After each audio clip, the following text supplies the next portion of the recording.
आत्मीय भाइयों एवं बहनों प्रणाम। आपको पुस्तक वाङ्मय 51 महापुरुषों के अविस्मरणीय जीवन प्रसंग 2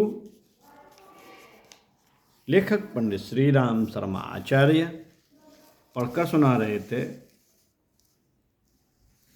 इसी क्रम में आपको पढ़कर सुनाते हैं पृष्ठ 1.16 से अत्याचार के विरुद्ध अनवरत संघर्षशील जनरल हम्बर्टो डेलगाडो।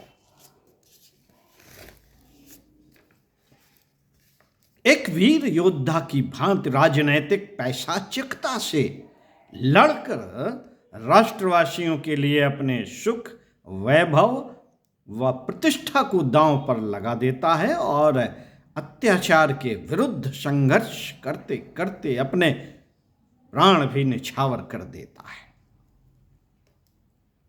इतनी सी कहानी है हमारे चरित्र नायक की। उसे पुर्तगाल की लोकतंत्र प्रिय जनता स्वतंत्रता का देवदूत हम्बर्टो डेलगाडो के नाम से पुकारती है। अभी कुछ वर्ष ही बीते हैं उस वीर की नृशंस हत्या अत्याचारी सालजार की शासन सत्ता ने की थी।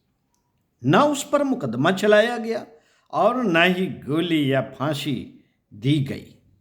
नंगे शरीर पर बेतों की इतनी बौछार की गई कि उसकी असह्य पीड़ा से बहादुर जनरल का देहांत हो गया।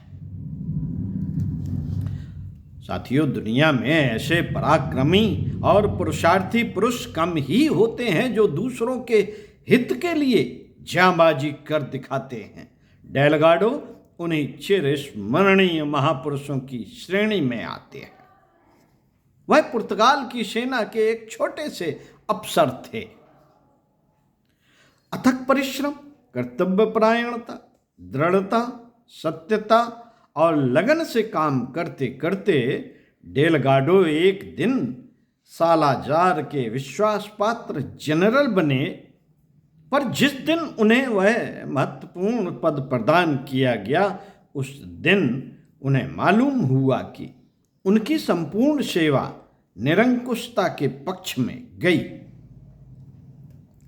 उन्होंने जो कुछ त्याग और तप किया, उससे देशवासियों की कुसेवा ही हुई।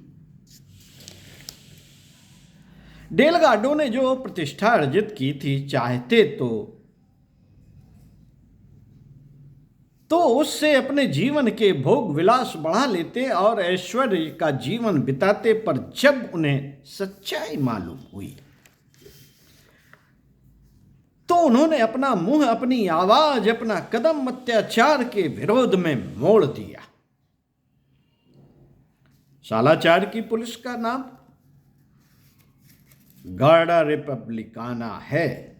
उसके अत्याचारों के उदाहरण दिए जाते हैं। शासक सालाजार की निरंकुशता के विरुद्ध कोई भी आवाज उठाए, वह उससे बच नहीं सकता। उसे लिस्बन या ओपोनो की जेल में भेज दिया जाता है। उसका दंड पूर्व निश्चित होता है। दंड भी ऐसा कि उसे घुट घुट कर मरना पड़े।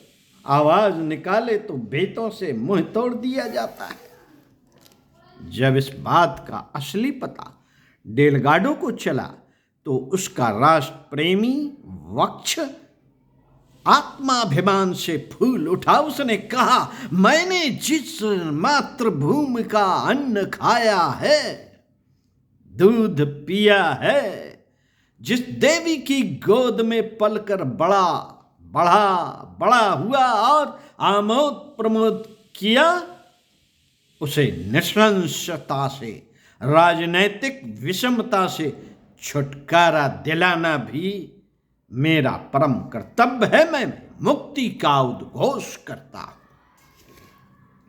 और उसने देशवासियों को अत्याचार से बचाने के लिए सतत संघर्ष की और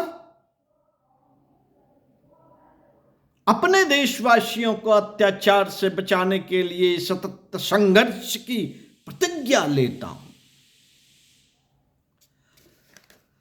मित्रों, उस दिन डेलगाडो ने अपने सुखपूर्ण जीवन को तिलांजलि दे दी। उसने अपने एक परम प्रिय मित्र को संबोधित करके उसने कहा, अभी तक मैंने एक ढर्रे का जीवन जिया है, सुख के साधनों की खोज की है, और अब जब मुझे कुछ महत्वपूर्ण काम करने हैं तो आवश्यक है कि संघर्षों के लिए तैयार हों। यह कहकर करोड़ों मूक मानवों के हित के लिए डेलगाडो ने अपना जनरल पद त्याग दिया और सालाजार के विरुद्ध जनमत मजबूत करने लगे। इसके लिए उन्होंने अपना सारा धन, मकान, सामान बेच दिया। इससे भी यह काम न हो सकता था। इसलिए धन की और कमी को पूरा करने के लिए वे दर दर भटकने लगे। साथियों, सालाजार को इन सब बातों का पता चल गया तो उसके अत्याचार और भी बढ़ गए। मुक्ति मोर्चा को सहायता पहुंचाने वाले लोगों का दमन और भी कठोरता से किया जाने लगा। डेलगाडो के पीछे मौत निजी छाया सी घूमने लगी। अब उन्हें पुर्तगाल छोड़ना पड़ा। बच्चों से बिछुड़ने का कितना भावनात्मक दुख रहा होगा, पर उन्होंने उसकी भी परवाह न की। उन्होंने ब्रिटेन, फ्रांस व इटली जाने की योजना बनाई, पर उन्हें अनुमति ही नहीं मिली। अनेक वर्षों तक केवल निराशा ही निराशा रही।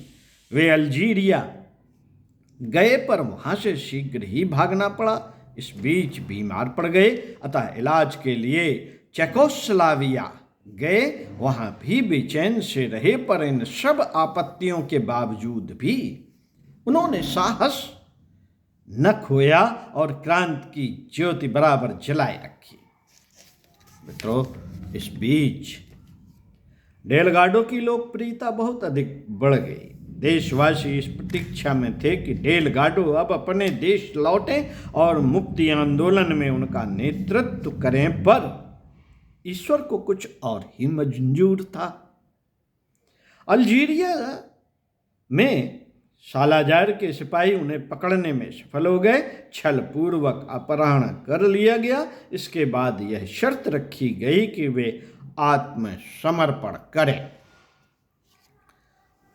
अपना अपराध स्वीकार करें और उसके लिए क्षमा याचना करें। पर डेलगाडो ने कहा, मैं देश, अपने देशवासियों, प्रजा के साथ विश्वासघात नहीं करूंगा।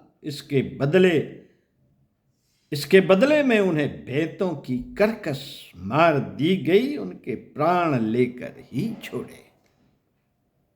डेलगाडो का संकल्प था अत्याचार के विरुद्ध संघर्ष, अनवरत संघर्ष।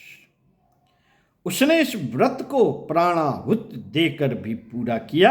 यह बलिदान बेकार नहीं गया। इसी क्रम में सुनते हैं जीवित शहीद घेरीशन के बारे में। अगले वीडियो में सुनते रहिए, कुछ अच्छा पढ़ते रहिए।